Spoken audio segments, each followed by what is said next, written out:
nationals need high-tech oils.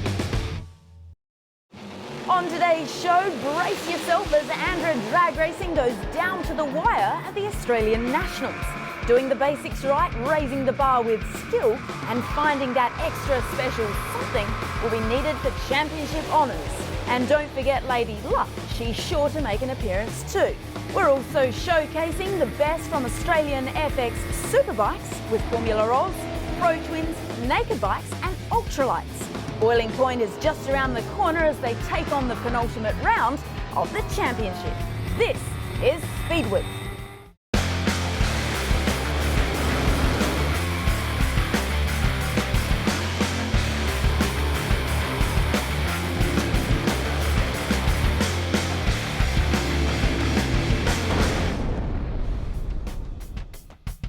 Hello and welcome to Speed Week. If you're not already exhausted by championship fights, you're sure to be after this show.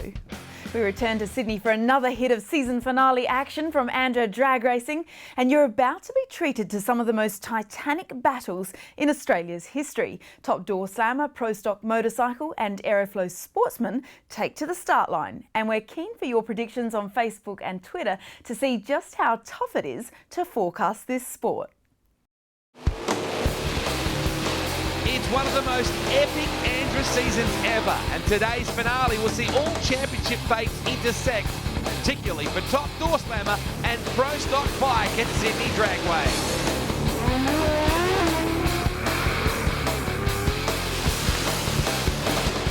The brutal show no mercy rivalry between door slamming demons Peter Kaperis and John Zappia culminates here in Sydney. Both supercharged warlords know whoever wins this battle ultimately wins the war. Obviously, championship's a championship.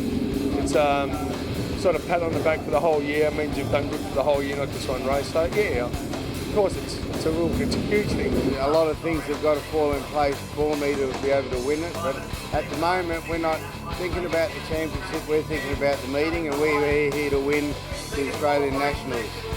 And whatever will be, because we can't control what happens to Peter and what he does or doesn't do. I can only control what I do. So I just need to do my job as a tuner and a driver and get out there and just put the pressure on them. In Pro Stock Bike, Luke Crowley has a firm grip on the 2013 title. The nemesis Morris Allen is ready to rain on his end-of-year parade with one final assault here today. It's the Nationals. It's the biggest hit out of the year. We've just put an engine together for this event, but given our sort of little hiccup at Calder a couple of weeks ago, I take great pride in what the Milwaukee crew here do, and we're going to have a good crack at winning the Gold Christmas tree for Milwaukee this weekend. It'd be good to have the championship national record and to win the Nationals again this year. So it's not very well liked at the moment, but that's racing. Someone's got to win. Get ready, everyone, because 18 months of blood, sweat and tears all ends here, where if the ETs are low, the bragging rights will be sky high. Let's go!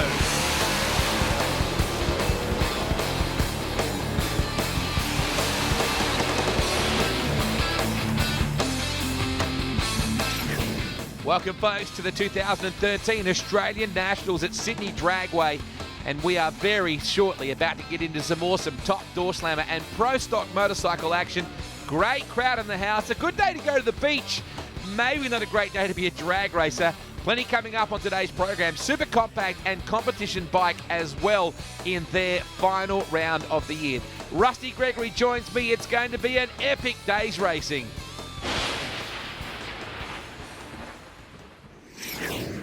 As we reach the end of a long racing season, door slammer teams are beginning to hibernate in preparation for next year. One man who won't be taking a break, though, is Ben Bray. With a new sponsor and car on the way, Junior will be testing all summer long. We changed over to the Walt, the Sig Chrome deal. It's all still go ahead. Dad still stays Sig Chrome. I go to the Walt. They're a partner in company, so it's sort of a good deal. So we're still father and son. Still company variables. We all still use the same tools, and I just got electric ones, and them guys in the Sig Chrome tent, they got to use hand ratchets, so my team's faster.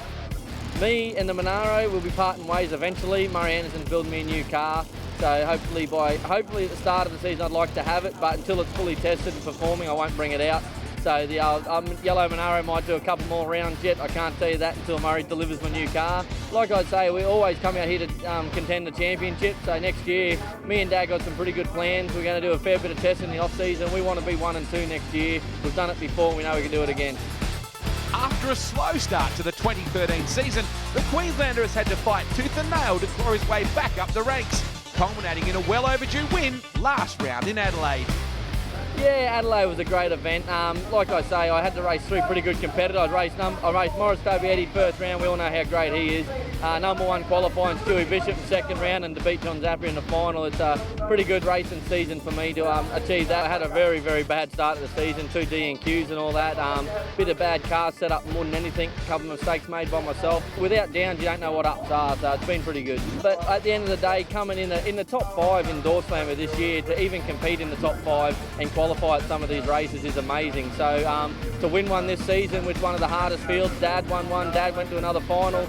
So like a Team Bray's season, it's been outstanding for us so far. I can guarantee you next year the Team Bray are going to come out a lot bigger and a lot better. The Zappias and the Capiruses and the Fabiettis, I think we need time for us to slow them down. We've got 2 cars, we've got twice the data, and we're going to use it. Huge hole shot to Ben Bray. That's a big one. 0.78. He's out in front. And he's done it. He gets that gorilla off his back. A 5.17 puts John Zappia on the trailer. So Ben Bray hoping to repeat that performance in Adelaide, Rusty. Yeah, had a great weekend down in Adelaide, of course, at the Spring Nationals, won the event, and looking to really capitalise on that performance here this weekend. There's the points. It is mouth-watering, to use a Rustyism. Capirus and Zappia going at it. VB looking to lock in with that top 3 for the championship. That's your Sea Chrome ladder. Qualifying highlights coming your way. Sideways was the theme of Top Doorslammer qualifying as Australia's quickest sedans let it all hang out. Jeff Braddon and Stephen Dupont both showed this off in the first qualifying session, with the warm track catching them out. Gary Phillips had no such problems, running a 5.99, which would remain his quickest of the session. Paul Canuli opposite ran his quickest time of the day, but a 6.57 would not make the eliminations field. Marty Dack smoked in the braking area on his 6.26 pass. Pat Carboni in the opposite lane also enduring a problem-filled qualifying sesh. Stuart Bishop's 6.90 would be the last time we saw him for the weekend, as a cracked diff and no spare saw an early end to his Australian Nationals campaign. The second qualifying session saw Bill Goonan in his first championship event go 6.10 to get into the field, but would the time hold? Stephen Dupont and Jeff Wilson ran their quickest times of the day next, but all eyes were on Jeff Wilson, who got loose in the braking area in his Corvette. A 6.42 from Ben Bray would be his final pass of qualifying, with a severe transmission failure in the DeWalt Monaro. Championship leader Peter Capirus blasted out a big-time run of 5.90 seconds at a massive 411 kilometres per hour to take the top time briefly, with Victor Bray opposite also improving on a 6.07. But it was John Zappia who had finished number 1 for the session with a flying 5.86. Marty Dack alongside, getting into third with his 5.95. As qualifying moved into the night, Morris Fabietti began the session in style with a 5.93 breaking into the field for Holden Trade Club. Jeff Braddon put in his quickest run of the night, a 6.84, but it wouldn't be enough for the Saratoga to play on race day. Sean Mifsud had US tuning whiz Mike Janis on board again for the Australian Nationals, and it showed, with a 6.08 giving him a spot in eliminations. West Aussie Pino Priolo took his best shot at making it into the field for budget forklifts, but a 6.14 would leave him just short, as Andrew Sutton carted his quickest run of the day on a 6.04. Charlie McCarley was another to just miss out, with another 6.14 in his beautiful Duster, repaired from its Nitro Champs crash, as Peter Capirus stayed consistent with a 5.92. Qualifying would close with the quickest time of the day as John Zappia hit a 5.83 alongside a 6.04 from Victor Bray, both races setting themselves for Sunday's eliminations. So let's take a look at your Sid Chrome qualifying result ladder right now, and Zappia refusing to be denied. He's thrown the challenge right at Kapiris' bootlaces and said, there you go, you're going to earn this one or what? Fabietti strong in third. Marty Dack doing well as well, and how good to have Gary Phillips back into some good times. Oh, it's huge, but I mean, the battle this weekend, it's all about Peter Kapiris and John Zappia, you know. John Zappia at the moment, he's got the low ET points. That being said, I mean, Peter Kapiris has got top speed, so those guys are really going to go at it hammer and tong. First pair up, though, it is going to be Marty Dack in that Falcon. Fantastic looking car, that one, all the way over from Perth. Gary Phillips from Hillcrest in Queensland in the Studebaker. Beautifully turned out Lucas Oil Products Studi. So Queensland VWA, hot, gusty conditions. Not exactly ideal for drag racing, Rusty. No, not what you would say is optimum conditions, but that being said, you know, these guys will get down the track. Pretty similar conditions to what we had on qualifying day on Saturday. And, you know, we saw a couple of 5-second passes. Gary Phillips was the first of those for the weekend, went 5.99. If he can run a similar sort of time here, he's certainly going to be in with a chance. It's great to see him back in the top door slammer as well, after already wrapping up the championship in the top alcohol car. And of course, he was a top door slammer national champion as well. He has had success in this category as well. Just saw Benny Bishop in the background getting the lowdown as we get set to stage them. Marty Dack, Mr. Immaculate. Should call him Immaculate. I reckon that thing is always just superb against that Lucas Oil Products Studi. Good lineup. Eliminations round one of the Australian Top Door Slammer Championship. Oh, red light for Marty Dack, 0.48. Looked like he might have rolled the beams, and a big bang for Gary Phillips. I think he may have even lifted the blower there. That was a big bang. 6.67. You wouldn't usually think that's good enough to get him through to the semi-finals, but this time around it is. It's all about beating your opponent. Well, Marty Dack, he beat himself. Disappointing too. He ran 2 5-second passes in qualifying. Oh, what do you reckon the crew member just said then? Oops. I think the driver's walking back to Perth with that reaction. Oh man, that is just Devo. Gary Phillips though, pretty strong for Gary. 6.67. He didn't have to do anything too special there. Here comes fabulous Maurice Fabietti. He had one of his best runs of the year at his home circuit right here in the New South Wales Championships, as I remember rightly. Yeah, he did, and it's fantastic to see him make race day, because it's been a little while. It's been a long time between drinks for Maurice Fabietti. Of course, he's got Stu Rowland on now as a crew chief. Of course, that name rings a bell because he was the man behind Robin Judd for all those years. I mean, he was his, exactly. He was his crew chief for quite a few years. Finished second in the championship a number of times. So he certainly knows how to put these cars down the racetrack. So many times in drag racing, I am contradicted by my love affair of a particular mark. I'm a Ford man, you're a Ford man, but there are two, just to use a Rustyism, gorgeous cars on the line, and that right there, the Andrew Sutton Auto Group Corvette, alongside the Holden Trade Club Monaro of Maurice Fabietti. These cars, they transcend manufacturer. Oh, they really do. It's so special to see these cars. I mean, where else in the world could you see a 2000s model car up against a 50s, you know, sports car? It's just not the kind of thing you see in any other motorsport. And for that matter, not too many other classes in drag racing, full stop. So, a Northern Territorian up against a Sydney Sider. Fabulous, loves a big show. Loves Kiss, loves to make a bit of fire and smoke, and maybe he can get himself through into the semis alongside Territorian Andrew Sutton. Eliminations for Door Slammer, nothing in it at the lights. Wow, thousandth of a second. Fabietti had to pedal it, and I think it's cost him the race. It has.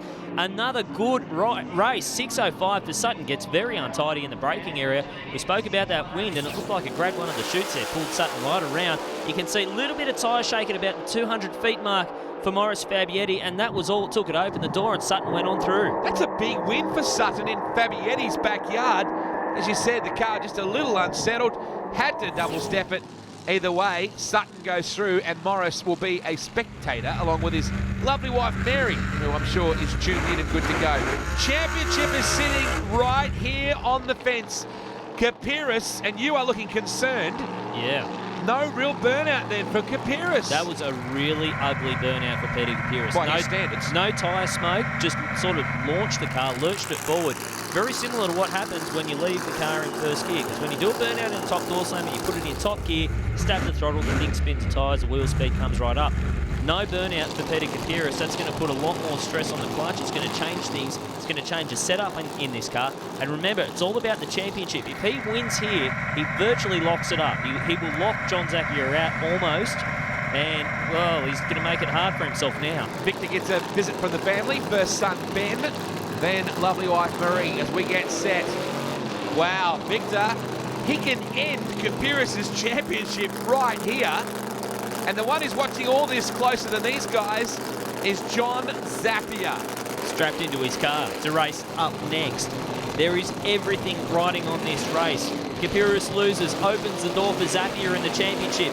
Victor Bray just wants to add another Nationals title to his mantle. Oh, Kapiris asleep at the lights, and Victor will punish him. The championship is wide open. Victor runs a 6:08 with a 9. Kapiris lazy at the lights, only 284 k's an hour.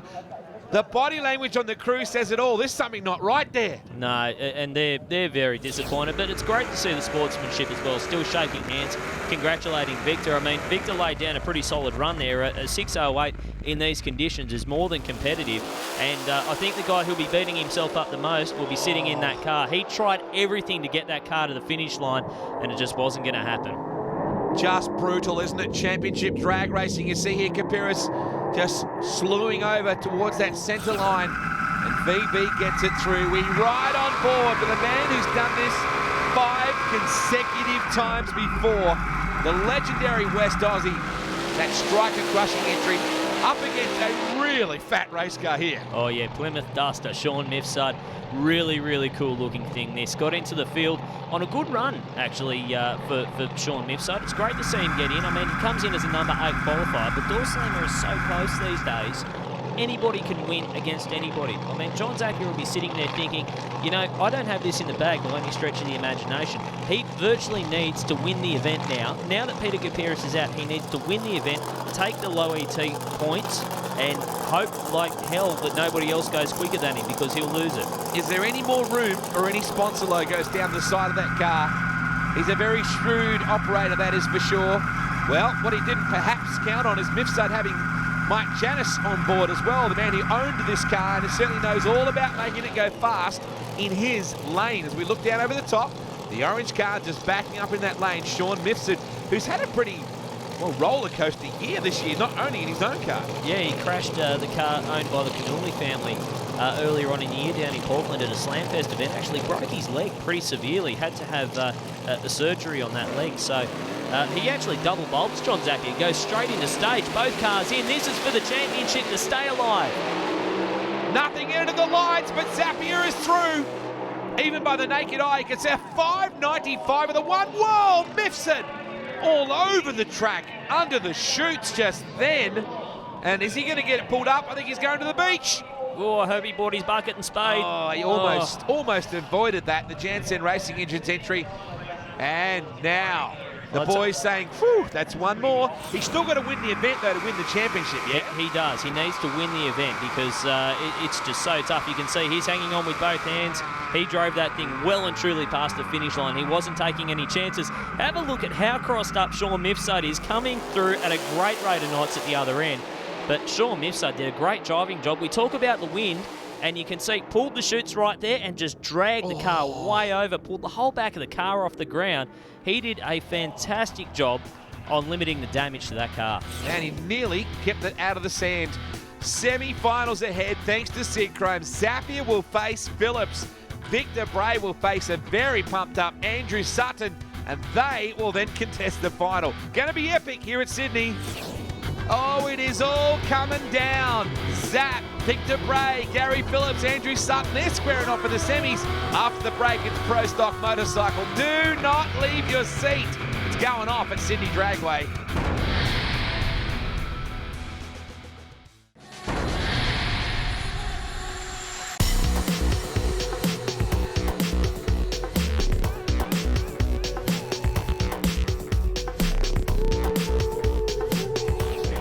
Another championship is decided today at the 2013 Australian Nationals. There's actually a bag full of #1 plates up for grabs. This is one of them. Can Luke Crowley wrap it up today, Rusty? Well, all he needs to do is qualify the motorcycle and he will have racked up his first national title.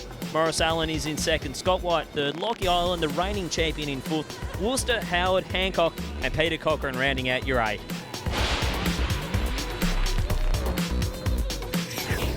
Pro Stock motorcycle qualifying was an unusual affair, with 4 out of the 6 teams recording their best times in the first session. Morris Allen opened up his Nationals account with a 7:35 to lead early, as Adelaide round winner Scott White went 7:52, which would eventually settle into 5th place. Luke Crowley ensured Morris Allen's top spot was short-lived with a quick 7:22 alongside Lockie Island's 7:50, not only top qualifying Crowley, but also earning him the Andra Championship. Glenn Worcester would be the only rider to improve in qualifying session 2, but with the bike not running on all 4 cylinders, he'd have a long night ahead to try and fix the problem. Phil Howard took his opportunity to run quick in the night air in session 3, a 7:36 coming up for the Kawasaki alongside Lockie Island's 7:60. But it was Luke Crowley continuing to show why he's the national champion with a 7:26 and the top speed of the event at 296 k's an hour on the final run of the night. So Luke Crowley, a 7:22 with an 8, just puts the exclamation point on the championship win. Just by showing up, running that qualifying, he has wrapped up the title. Morris Allen doing a nice job with really a bits of motor. We take a look at the boys at the 4X Gold Retreat enjoying the action right there. So Momo will be disappointed that it really came down to this, but he just binned that motor in the previous round. They absolutely lunched a motor in the previous round. They've sort of scraped and scrimped together an engine, and it ran pretty well. I mean, 7:35 is nothing to complain about.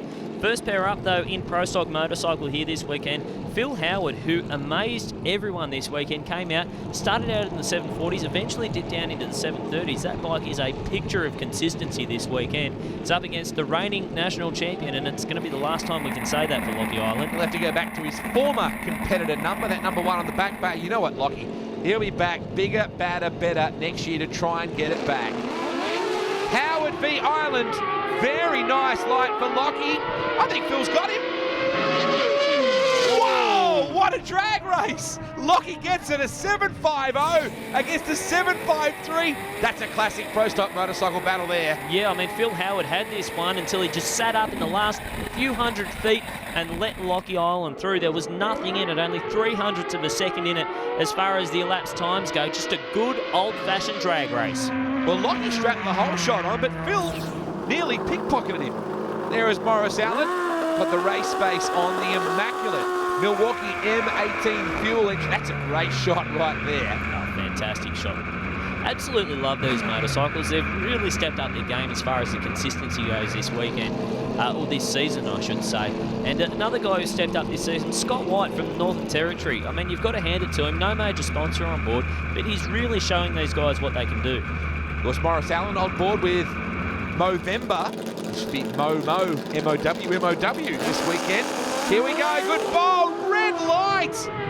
White, red lights it. That is gutting for Scotty after that round win earlier in the year. That's a big red light as well, and he would have given him a race too. 7.53 to a 7.53 would have been a great side-by-side race, but he left almost a bulb too early. I mean, 2.5 tenths of a second is way early in Pro Stock motorcycle. You can see how much it is at the other end of the racetrack. Momo Allen onto the semis.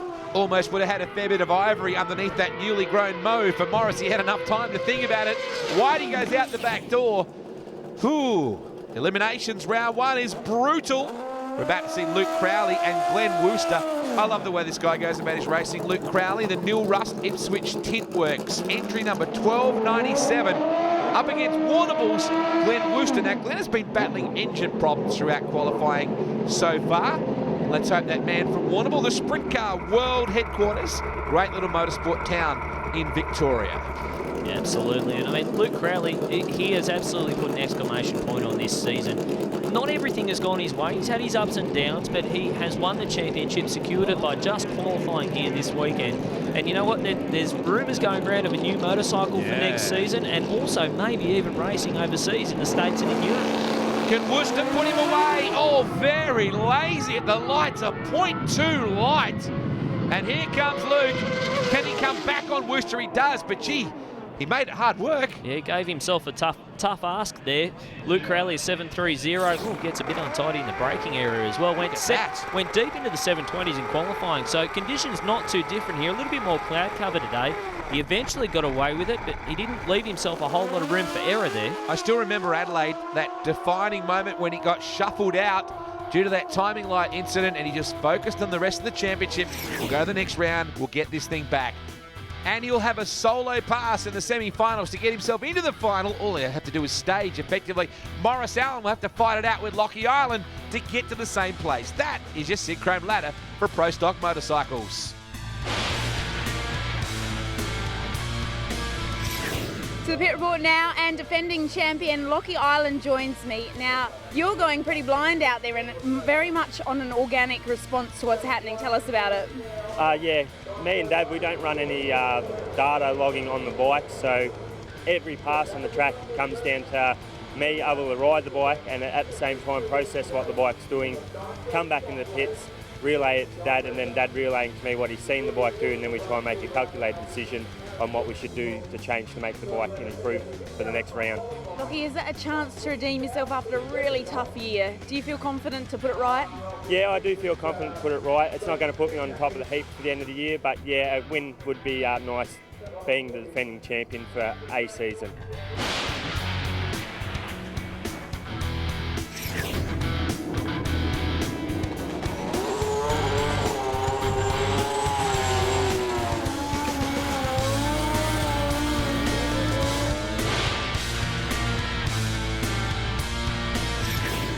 Time now for Super Compact, thanks to Aeroflow Performance Products. Now, this is Gina Bullions closest to camera. She got herself into the semi-final. She wins here, but it's at a price. Yeah, you can see right there, absolutely lunched a turbo, did all sorts of damage. A lot of smoke meant she was not going to be able to return for the semi-final round, which is unfortunate for her because she came in on the back of some very good form. It was an number one qualifier, actually, so you know, she had a fantastic event up to that point. Here's the Kiwi, Rod Harvey, the Ray Glass boat century. This guy is weapon fast. Yep, taking on Jason both in that little RX-7. Very, very nicely presented car. I love it in the flat back black. It just looks mean, doesn't it? Michael Baghdadi, unfortunately, going out in the opening round of this championship, effectively gives the win to Rod Harvey for his second Super Compact Championship win. Certainly one of the world's quickest cars. This looks like a Batmobile, doesn't it? It really does. And you know, Rod Harvey, it's not an easy task. The car's based in Australia, but he lives in New Zealand, so he's travelling backwards and forwards. Not the easiest thing to do, but he's certainly made it count. As you said, it's his second national championship, and he hasn't had the best of weekends so far, but certainly looking to get another gold Christmas tree on his mantle this weekend. And flying against the face of a Kiwi living at home. They generally migrate over and they don't go back. This will be a great battle. Both and Harvey, both with a chance, you could say, and be right on both occasions. A couple of wild bits of kit. Super Compact semi-final one of the Australian Nationals here at Sydney Dragway. Oh, straight up in tyre smoke, and I'd say that's probably all that she rode, or it's coming home strong. Whoa! So close in the finish line. Jason both gets there. 7.96 on the 720 index, but Rod Harvey 7.55. It may not have been quick, but man, it was spectacular. That was almost the comeback of the year right then. Both got out of the hole beautifully. Well, both didn't, but Jason both did. He just turned those tyres almost all the way down the strip. Harvey was pushing. He doesn't get there in the end. Now we're about to see Dominic Rigoli. A solo pass for him, minus Gina Bullions, unfortunately, who we saw go out in spectacular fashion. Pretty impressive little car, this one for Dominic Rigoli. When you're looking at it, keep in mind that this car has run into the 6-second zone at over 200 miles per hour. Now, I'm going to tell you that it's a 4-cylinder. That makes it just that little bit more impressive, don't you think, Wade? Absolutely. Let's face it, there's some incredible numbers being made in Super Compact racing, and it has really had a massive footprint in Australia, a real alternative form of motorsport. Yeah, it is. And, you know, it's got a lot of the kids involved these days, the younger generation. You know, they've got turbos, they've got rotaries in there, they've got 6 cylinders, 4 cylinders. It's all in this class, and it really has captured the imagination of a generation. Let's have a look what he's got for us here. 0.6 light. None of that really matters. Is he going to go hard all the way? No. Just tonker through. Why would you bother? He's in the finals regardless. A 785 with a 6 against a 764 handicap. So Rigoli, regardless, will find himself in the final with Jason Both a little later on. Door Slammer semi-finals coming up very soon. There is John Zappia. A cool drink of water. Has he got a hot performance to wrap up the Australian Door Slamming Championship for his record 6th consecutive time? Well, we're moving on to the competition bike semi-finals now. It is Darren Schuster racing off an index of 894 with a big, long, extended swing arm on that bike. Like a hill climb bike. Yeah, it does look like that. He's going to take on Paul Harrison on the V Comp bike, running off a handicap of 907 or a class index of 907. Remember, this is index racing. They can go under those indexes, but it will be adjusted for the next round of racing if they go under. Schuster v Harrison. Both guys set to go. Very warm conditions here at Sydney Dragway. Red lights! Oh man, Harrison goes out the back doors from Alexander Heights in WA. That's a long, long ride home. Not on the bike, but on a plane, in a car, whatever. Harrison, red lights. Schuster goes through to the final. A 966 on a 5 compared to a 907 handicap. So didn't hurt that at all and was in pretty good touch. He'll need to be quicker in the final. He will need to just quicken it up a little bit, but you can see he actually sat up on the bike well before the 1,000-foot mark. He knew he was out in front. He knew that he'd got the win courtesy of that red light. So smart racing there. Corey Buttigieg and Glenn Northridge from Concord in New South Wales, not too far down the road, down the M4 for Glenn Northridge. And Corey Buttigieg on the HD V-Rod, the Harley-Davidson V-Rod. Both these guys, 1,300cc bikes. Yeah, but very different configurations. Very different configurations. You can see the street bike style of motorcycle for Glenn Northridge, one of the hardest motorcycles to actually launch. Because remember, there's no wheelie bar there to rely on. These guys are doing it all on clutch, all on feel, as opposed to Corey Buttigieg, who's got the big long wheelie bars out the back. Just gives you that little bit of a sense of safety. Is that what it does? Yeah. Oh, another red light! You are joking! Northridge throws away a very good light, and Buttigieg gets a free pass through. Whoa, geez, 849 on a 909. Yeah, and that's the difference there. That's what we call race awareness. Now, he didn't know that he got the win courtesy of the red light, didn't look up at the boards, and as a result was just racing the bike in the other lane. He thought he had to get out in front, and as a result absolutely hammers his index for the final round. Coming up after the break, it's semi-final time for Door Slammer and Pro Stock Motorcycle, and it's finals for Competition Bike and Super Compact.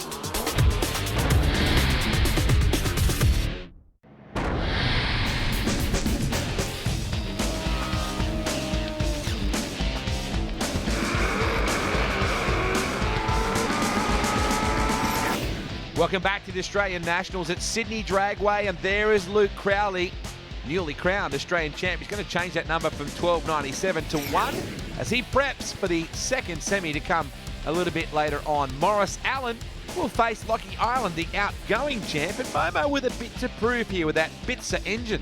Yeah, he does. I mean, they've slapped together an engine for this weekend, but I'll tell you what, their second-hand bits are pretty damn good, I've got to say. Went 7:35 in qualifying.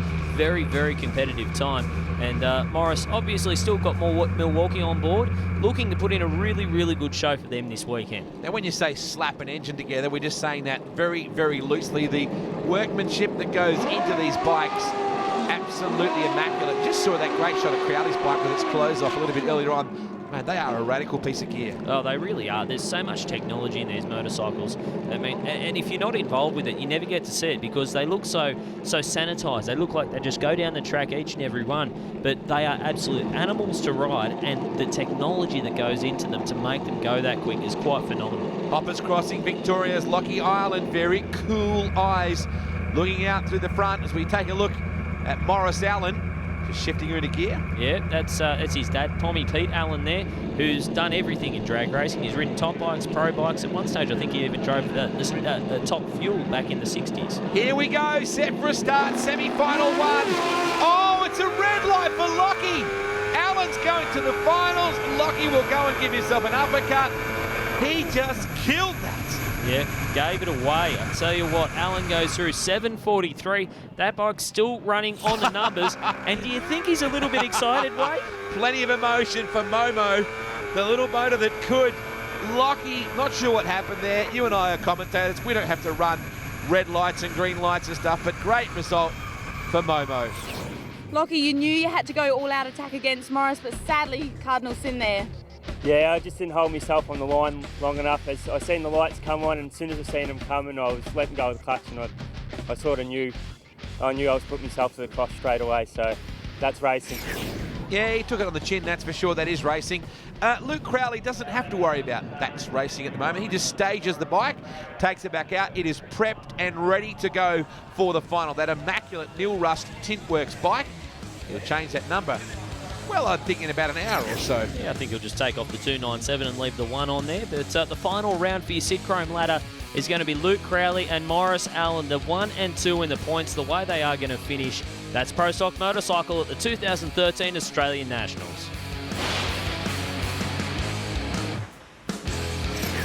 So the pit report now, and Luke Crowley joins me, and he joins me first time ever as champion. Well done.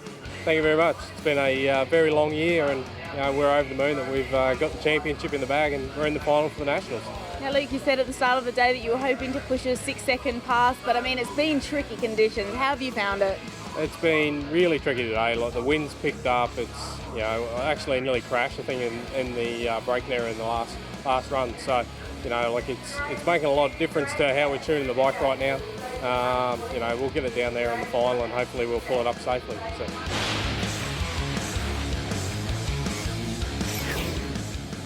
So the crowd certainly reaching fever pitch here for the Top Door Slammer semi-finals.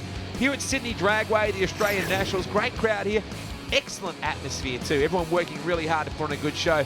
John Zappia, is he going to wrap up title number 6? Gary Phillips could put an end to that right now. Victor Bray places Andrew Sutton, who's in very, very good touch. We're on board with the Sid Chrome entry right now off Victor Bray. And look at Sutton, big, strong, healthy burnout. It was really Victor Bray who really almost trademarked the big, massive smoky burnout in the Wild Bunch days. Well, it's true. That's how he became so popular. He became the legend of the burnouts, and it was a big smoky burnout for both races there. It's not often you see the drivers go down to the 8th mile markers these days, the big half-track burnouts, as they used to say. But Victor Bray, he's got really nothing to lose here. He's going out. He just wants to get to the final round and have a shot at that Nationals title. Andrew Sutton, well, a guy who really flies under the radar, doesn't he? He just comes out, goes about his business, isn't always the quickest car in the field. Occasionally he is, but he goes out there, makes the field on a regular basis, and really puts on a good show for the Sutton Auto Group. Are you an Instagrammer with Team Bray Racing? They're very busy with their Instagrams and their social media. I know they love their Facebook and their Twitter. They sure do. I just can't get the image of Victor twittering out of my brain. Is it really him?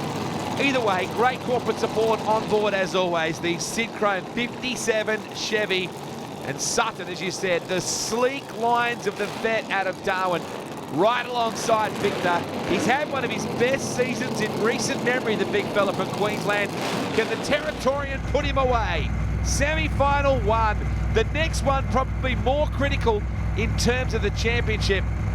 A hot day and still even a little bit of frost on top of the engine. Absolutely. Oh, big hole shot for Victor Bray. He's out in front. It looks like it's mixing up the cylinders. What a race! What a race! Who got there? Victor Bray by the narrowest of margins. A 6:07 hole shot win for Victor Bray. That is huge. Benny gives Mum a bit of a cuddle just then. Explain how a hole shot win works when Sutton's ET was actually lower than Victor's. Well, it's pretty simple. Victor was first off the start line. They are timed independently of each other. First off the start line, ran a slower ET at the other end, but the reaction time difference was what won it. And Andrew Sutton, he's out. Victor, the veteran has pulled through. We're going to see you in the final. Now, are you feeling confident that the setup is right? I think we're very close. We need to have a look at that data. I don't know what that ran that time, but felt a little bit better than before, and Andrew's been going a bit quicker when we got round him. So I'm hoping it was a bit quicker, and because we need to go quicker no matter which one of these two boys win the final. Critical. That is the only way I can explain what's about to happen here in John Zappia's life. Gary Phillips lines up alongside him. A couple of war horses in the Australian drag racing scene. Zappia must win this and get to the final, finish off Victor Bray and wrap up his 6th consecutive. And Gary Phillips, he wants an Australian Nationals Christmas tree to add to a cabinet that is already built for 5 teams. Yeah, it's overflowing. I mean, he's got 17 national titles under his belt now with the Top Alcohol Championship from this year. They actually hurt the car in the first round of racing. They popped the burst panels out. They've had a lot of help, funnily enough, from the Peter Kapiris team in getting this car back to the start line. Why do you suppose that is? Well, it's because if Gary Phillips wins here, that knocks John Zappia out and puts Peter Kapiris back into the championship lead, and he will win the championship. So there's a lot riding on this race, and I think Peter Kapiris would quite readily admit, if he can't be there having to race John Zappia to win it, well, Gary Phillips is a pretty good guy to put in for you. You've also got Victor Bray waiting in the next round as well to try and end it. So Zapp must feel like the weight of the world is on his shoulders right now. He loves pressure. Zappia furthest from camera. Phillips alongside him. Nothing in at the lights. Oh. Phillips out of shape. Goodbye. You cannot give Zappia that chance. Look, I thought Phillips was in it.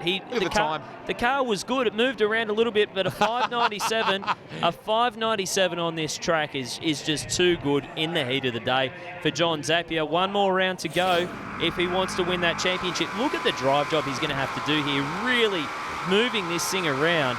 You can see it moves so far out of the groove, yet it still doesn't turn the tyres. It's one of the few door slammers that just sticks wherever it is on the racetrack.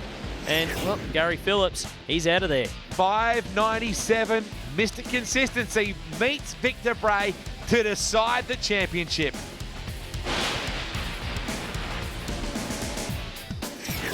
To the pit report now, and John Zappia joins me, and you are vying for your 6th championship title, and that would equal Victor Bray, who you're going against, and you're just 1 point. That's all you need, but it's not that easy to get that 1 point. No, that's right. You get 80 points for coming runner-up. You get 100 points for winning. So at the moment, we've got the 80 points because we won second round, and we don't earn any more points from here unless I could get top speed. But Pete's car with that body shape and whatever else they're doing to be able to run 256 in this weather, and we're struggling to run 251. There's no way that I'm going to find 257. If I did, I could win the championship by 4 points and lose to Victor. But the only way we can do it is to win the race. That's the only way.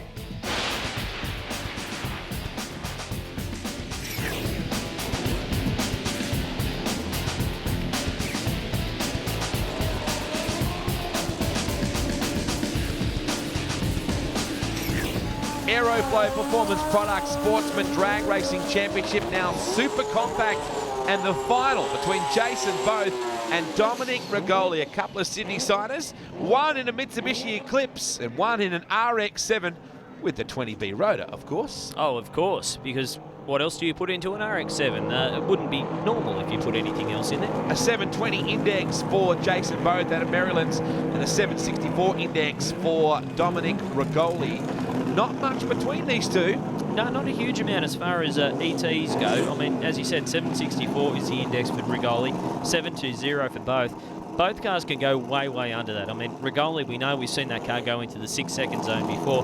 But Jason Both, I mean, that's not a car to be discounted. This is going to be a very, very close race.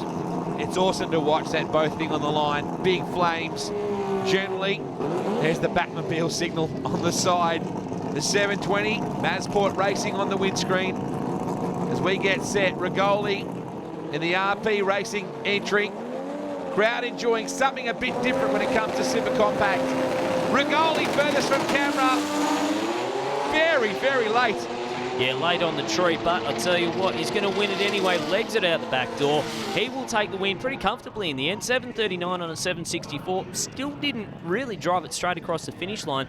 Both, I mean, not a bad pass, but was dead late on the tree. A 0.6 of a second reaction time. And that really surprises me. You're not sure what has gone, whether it's a mechanical issue or he just has got a bit psyched out, but he was just never in the race. And to be honest, I thought both was going to be right in there.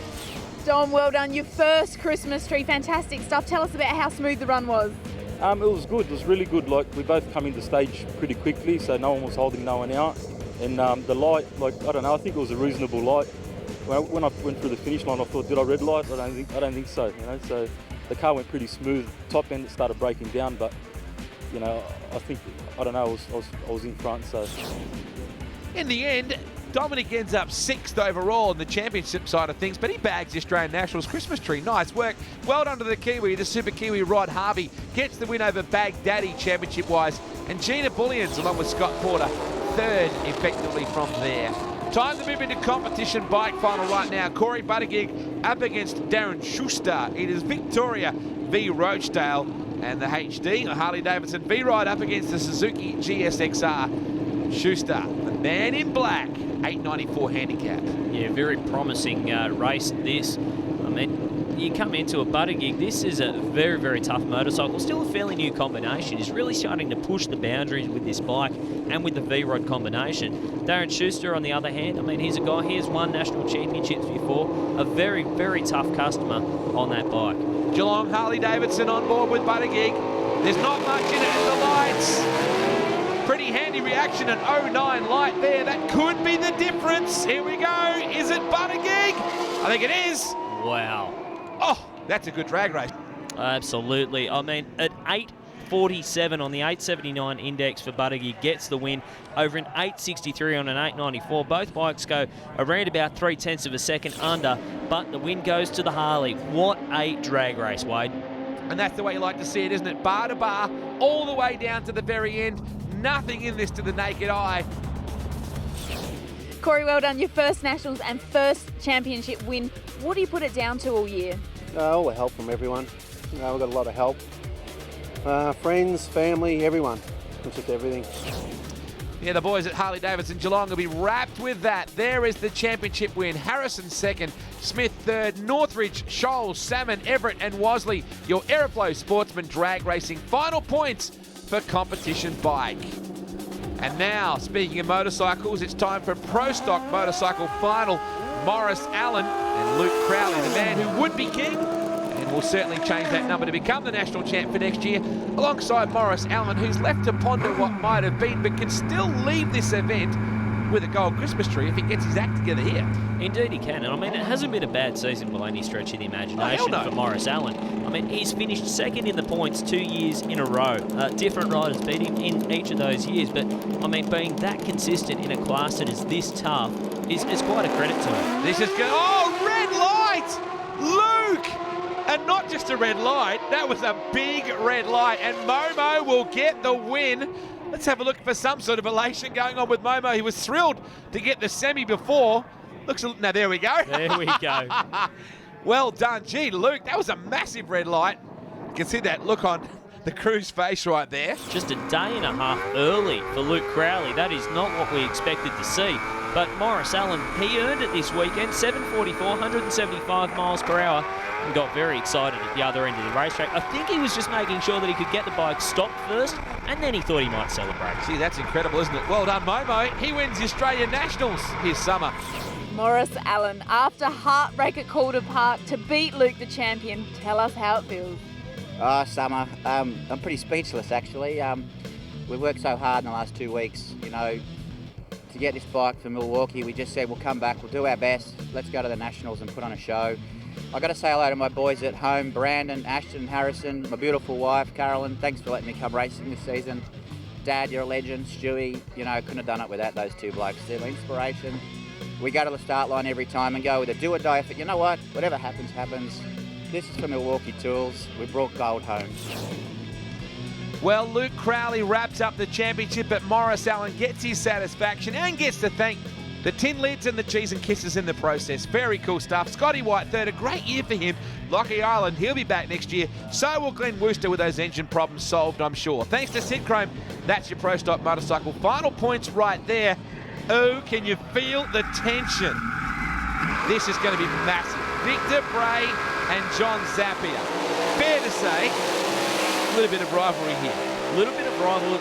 There is so much at stake for this race. It's so hard to emphasise how big this is. This is for all the marbles. It's not just the Nationals win. If John Zappia wants to win his 6th consecutive national title, he needs to get over the top of the only man who has ever won 6 national titles, Victor Bray, in the other lane. This is just a huge matchup. Biggest race of the last 10 years. This is the way it should be. You should have to climb over the dude that had the 6 championships before that. And Team Zap, he's been polarising this year, even more so than usual. You're a Zap fan or you're not. And that's what you love. That's what motorsport and what tribal sport following is built on. Good guys and bad guys, heroes and villains. Everybody wants to cheer someone or boo someone. And rivalries and loyalties divided here at Sydney Dragway. And just an indicator of how tense this is. The man who is still in the running for the championship, the man who was leading by 1 point, is back in the pits watching this on TV. He couldn't even bring himself up to the start line. This is huge. Spare a thought for Kapiris. Can Zap do it? Nothing in it at the lights. Good light for Zap. He's out of the groove. He's got it. Holy cow, what a drive. He was out of the groove most of the way. Incredible race, 6:07, 397 Ks. The numbers don't matter. It's all about the win. 6 championships. Richard Zappia, his brother, is there, the whole crew, and they are elated. And you know what? I can't help but feel for Peter Kapiris right now. Can you even imagine? Let's ride on board, Victor. That was fundamentally a pretty good drive. Zap somehow. Oh, you just see him lifted the supercharger at the end. Lifted the blower right at the end. You could see there was a little bit of fuel coming out of the car. Same deal actually for Zappia, but you can see how far out of the groove he is. A full car width over towards the wall, and he gets the wind, pops the chutes, gets that thing stopped. And I think, wow, even look at how many times he had to pedal it. He was driving that thing. It didn't matter. And I think we're going to have a bit of an emotional John Zappia at the other end. You have just equalled the 6-win record by Victor Bray, and tonight, Peter Kapiris, tell us about it. Oh, it's the most awesome feeling ever. I mean, they've all ganged up on me. They've all been trying to beat up on me all year, in the media, in the rules, every way they could. They've tried it on, and we've just stuck to our game. We've come from behind before. I was 4 points behind at the Winter Nationals, behind Robert Judd, and I beat him a few years ago. And now we've come 1 point behind, and we've won by 19 points. The Fook Striker Monaro with Speedmaster. And to my mum, hope you get better, Mum. This one's for you.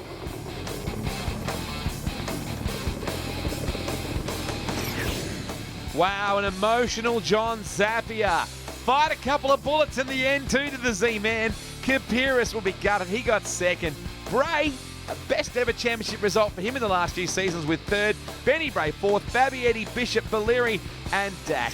That rounds out our program for today. There's more for the Australian Nationals, of course, in shows ahead. Rusty, look forward to your company then. Absolutely, Wade. What a way to end the season. Just an amazing finish to Top Door Slammer. Spare a thought for Kapiris. Nothing in it at the light. Good line for Zach. He's out of the groove. He's got it. Holy cow, what a drive. And that's what you love. Good guys and bad guys. Heroes and villains. Everybody wants to cheer someone or boo someone. Rivalries and loyalties divided here at Sydney Dragway.